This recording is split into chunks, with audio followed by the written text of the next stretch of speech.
Cara mereka terlalu over frontal, Thailand dan China sebut Indonesia sebagai ancaman serius tim Asia.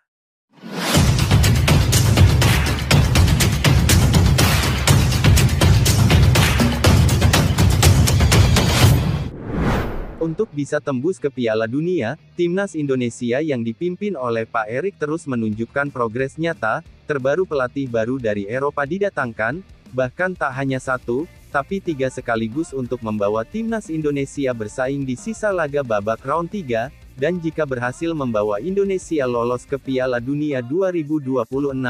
bukan tidak mungkin kalau Pak Erik akan memperpanjang kontraknya, dan tentunya akan makin banyak pemain keturunan grade A yang tertarik untuk memperkuat timnas, dan melihat situasi yang ada membuat Thailand dan Cina menyebut, kalau Indonesia bakal menjadi salah satu ancaman nyata bagi sepak bola di Asia. Apalagi mereka ini Indonesia menjadi salah satu tim yang paling berkembang dalam 1 tahun terakhir.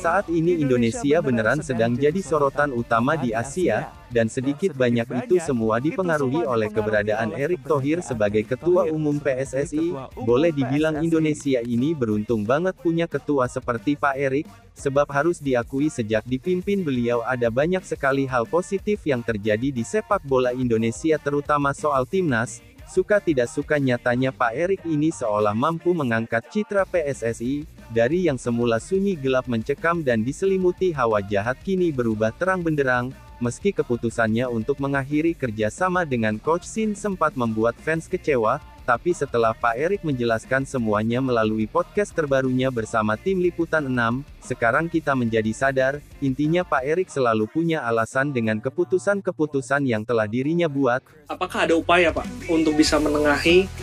adanya masalah di internal timnas, atau memang Bapak menarik diri untuk tidak mengintervensi? Ya, pasti upaya. Loh, kalau saya nggak upaya, ngapain saya masuk ke locker room lawan Jepang? Saya bilang saya siap mundur. Ketika ini tidak disatukan kembali, ya,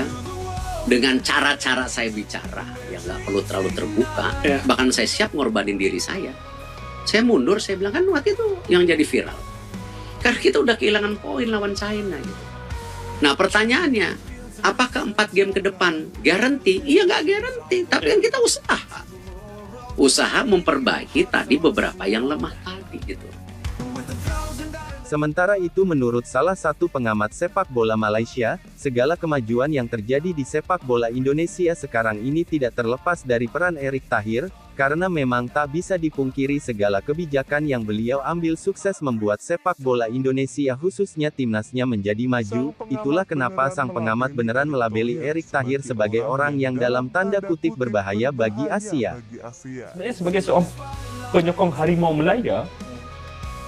kalau tanya aku, ancaman terhadap Harimau Melaya, memang skuad dia sekarang ni Marcelino Ferdinand, memang Asnawi, memang Shin Tae-yong, memang timnas dia yang players pool dia ada 60 ataupun 70 orang sekarang, memang bahaya. Tapi yang lebih bahaya adalah Erick Thohir. Kalau tak ada siapa di Malaysia yang boleh mengimbangi kebijaksanaan bola sepak dan kuasa dalam decision making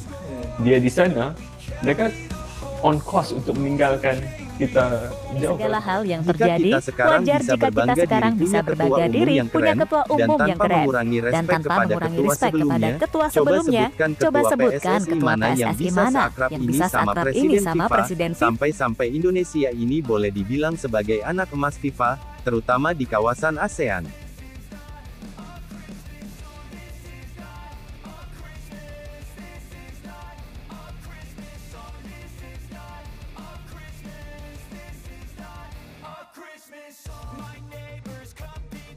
Tidak sampai di situ saja, Pak Erik ini juga tak mau setengah-setengah dalam memajukan sepak bola Indonesia, seperti yang pernah dirinya katakan dalam kongres yang dilakukan pada tahun 2023, Blueprint PSSI dengan tajuk Garuda Mendunia yang sempat dibawa ke FIFA akhirnya dibuka, di mana di situ dijelaskan bahwa PSSI ingin membawa timnas Indonesia berada di peringkat ke-45 dunia pada 2045,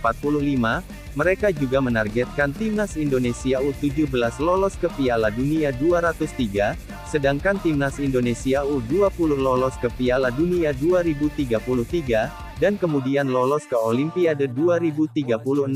dan lolos ke Piala Dunia 2038. Target yang realistis dan bahkan bisa dipercepat sebenarnya. Lebih lanjut, dari semua itu tentu saja yang paling utama bagi Pak Erik sebagai ketua adalah bisa melihat timnas Indonesia berprestasi, dan segala upaya benar-benar ia lakukan semaksimal mungkin, sehingga hasilnya pun bisa kita lihat bersama. Timnas senior ranking FIFA-nya naik secara pesat, dari 170-an ke 130-an dunia, tembus 16 besar Piala Asia, dan masuk ronde 3 kualifikasi Piala Dunia 2026, kemudian di U23 meraih medali emas SEA Games setelah 3 dekade menanti, dan mampu lolos ke semifinal Piala Asia U23, lalu untuk di kategori tim U19, sukses jadi juara AFF, serta tim U16-nya meski tidak juara, tapi berhasil menciptakan sebuah generasi yang meyakinkan bagi timnas senior di masa depan, dan dengan banyaknya pemain keturunan baru, serta pelatih baru dari Eropa, Pak Erik berharap bisa melihat perubahan nyata pada skuad Garuda pada tahun 2025 ini.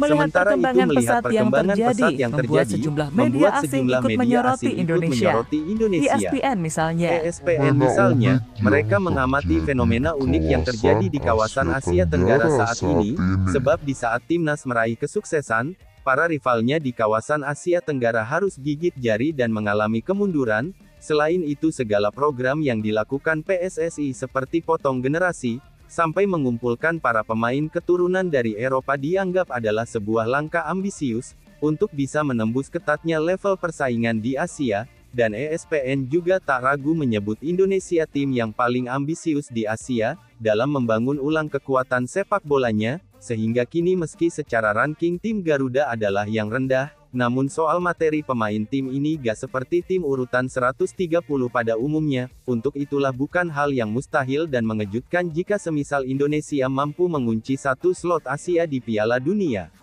Sementara itu hal senada juga diberikan oleh Thailand dan juga Cina, di mana perubahan nyata yang diberikan oleh timnas Indonesia dalam beberapa tahun terakhir, membuat mereka makin was-was, kalau Indonesia bakal menjadi salah satu kekuatan besar di kancah sepak bola Asia.